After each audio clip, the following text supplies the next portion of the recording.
حضرت مولانا حافظ عثمان غنی جماعت الدعوہ کے ہمارے یہاں کے ذمہ دار ہیں محترم حضرت مولانا حافظ عثمان غنی، وہ آئیں اور بھائیوں کے ساتھ ہم کلام ہوں۔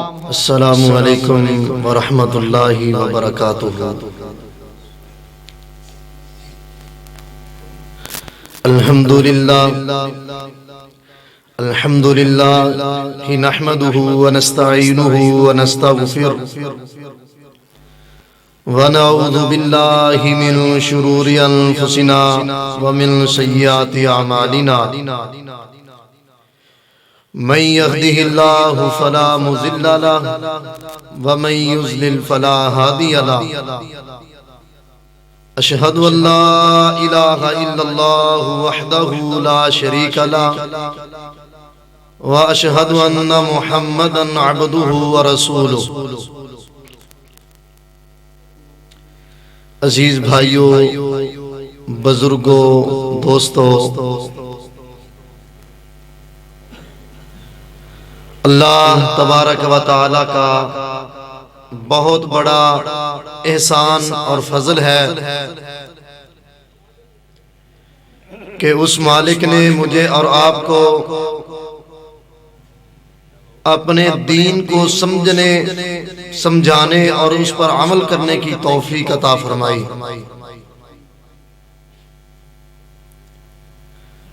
میں دعا گو ہوں جن بھائیوں نے اس محفل کا یا پروگرام کا اہتمام کیا، اللہ تبارک و تعالی یہ پروگرام ان بھائیوں کے لیے ذریعہ نجات بنائے۔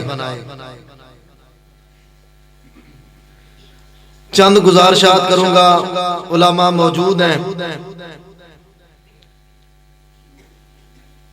انتہائی مختصر بات کر کے آپ سے اجازت چاہوں گا۔ اللہ رب العالمین نے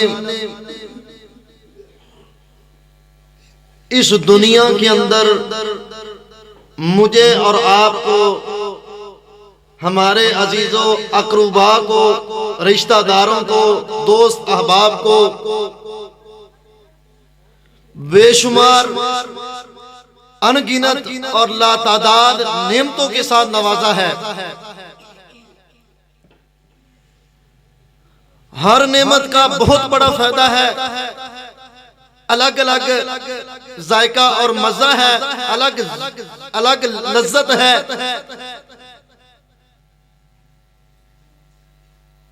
لیکن تمام نعمتوں کا مجموعہ مجسمہ بنایا جائے، ایک ترازو میں رکھی جائیں، لیکن وہ تمام نعمتیں مل کر رب کی ایک نعمت کا مقابلہ نہیں کر سکتی۔ وہ کیا نعمت ہے؟ وہ اللہ رب العالمین نے جو مجھے اور آپ کو دین اسلام کی سمجھ عطا فرمائی ہے، اللہ رب العالمین نے جو مجھے اور آپ کو عقیدہ منہج عطا کیا ہے، تمام نعمتیں مل کر اس نعمت کا مقابلہ نہیں کر سکتی۔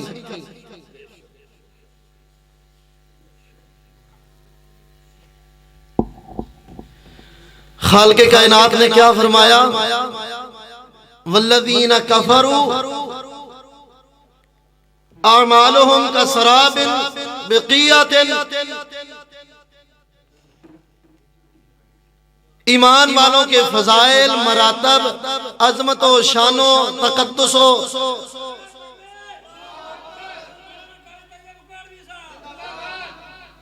یہ اللہ نے الگ بیان کیا ہے، لیکن جن لوگوں نے اس کلمے کو نہیں پڑھا، اس دائرے کے اندر نہیں داخل ہوئے جو اللہ تبارک و تعالی نے پیارے پیغمبر جناب محمد پاک صلی اللہ علیہ وسلم پر نازل کیا ہے، اس دین کے اندر نہیں داخل ہوئے، ان کی سزا، ان کی عقاب اللہ تبارک و تعالیٰ نے کچھ اس انداز کے ساتھ بیان کی ہے. ذرا میری طرف توجہ رکھیں بھائی جان، ادھر دیکھیں، بات سنیں گے فائدہ ہوگا انشاءاللہ.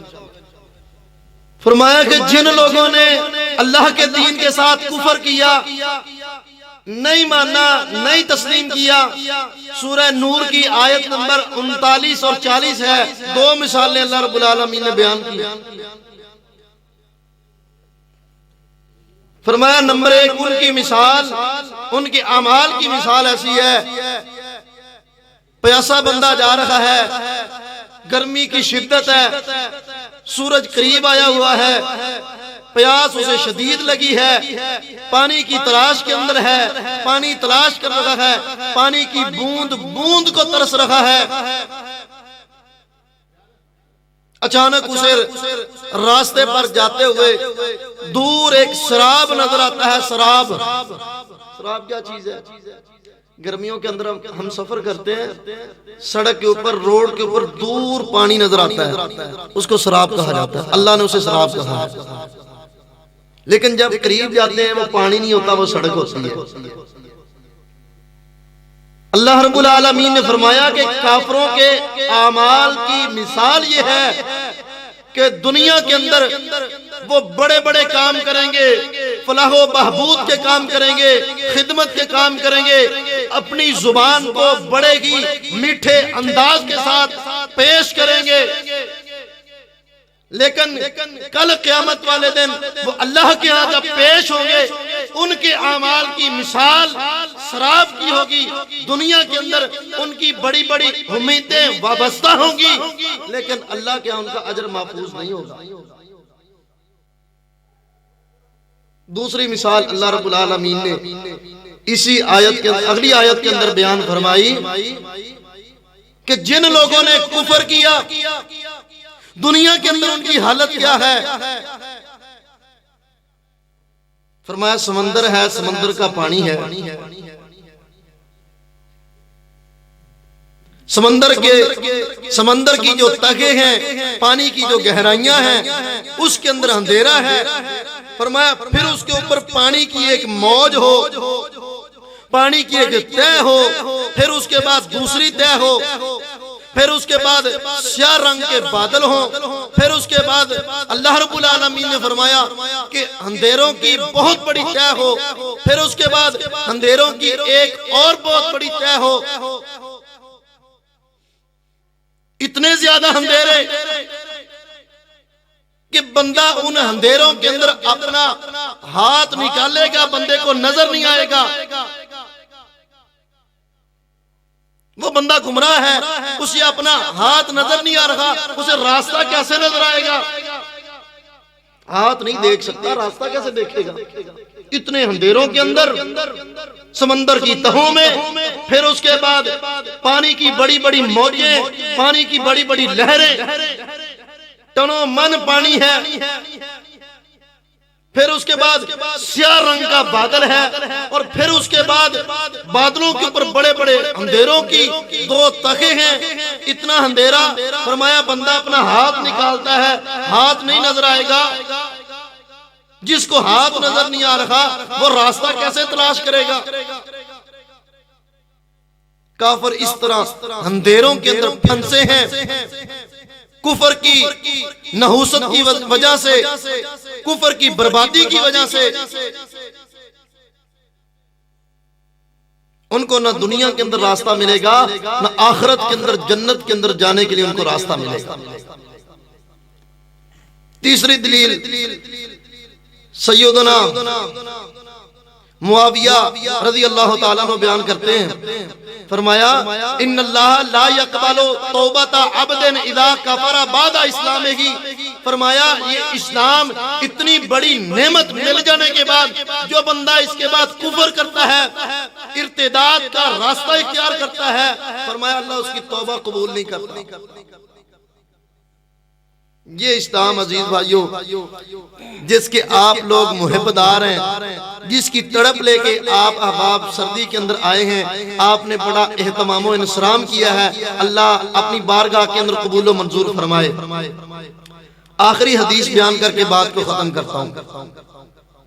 لیکن ایمان کیا چیز ہے، ایمان کیا عمل ہے، اللہ کے ہاں اس عمل کی کیا وقت قدر و قیمت ہے، اللہ کے ہاں اس عمل کا مقام کیا ہے جو مجھے اور آپ کو اللہ تبارک و تعالیٰ نے عطا کیا. یہ حدیث بیان کر کے بات کو ختم کرتا ہوں. پیارے پیغمبر صلی اللہ علیہ وسلم کے صحابی سے عطا بن یسار تابعی ہیں، یہ روایت بیان کرتے ہیں. صحیح البخاری کے اندر پیارے پیغمبر علیہ السلام کا یہ فرمان عظیم موجود ہے. عطا بن یسار کہتے ہیں کہ مجھے ابو سعید الخدری رضی اللہ تعالی عنہ نے یہ خبر دی. خبر کیا ہے؟ خبر یہ ہے کہ پیارے پیغمبر صلی اللہ علیہ وآلہ وسلم نے فرمایا اذا اسلم العبد فحسن اسلامہ، فرمایا کہ جب بندہ اسلام لاتا ہے، اسلام قبول کرتا ہے، اس دائرے کے اندر داخل ہوتا ہے، فَإِذَا حَسُنَ إِسْلَامُهُ، جب اس کا اسلام صحیح ہو جاتا ہے، یعنی وہ صحیح انداز سے مکمل طور پر ایمان کے اندر داخل ہو جاتا ہے، جو اللہ نے دین دیا ہے، جو سمجھ دی ہے، اس پر عمل کرنا شروع کر دیتا ہے، تو اللہ اس بندے کی قدر کیا کرتا ہے؟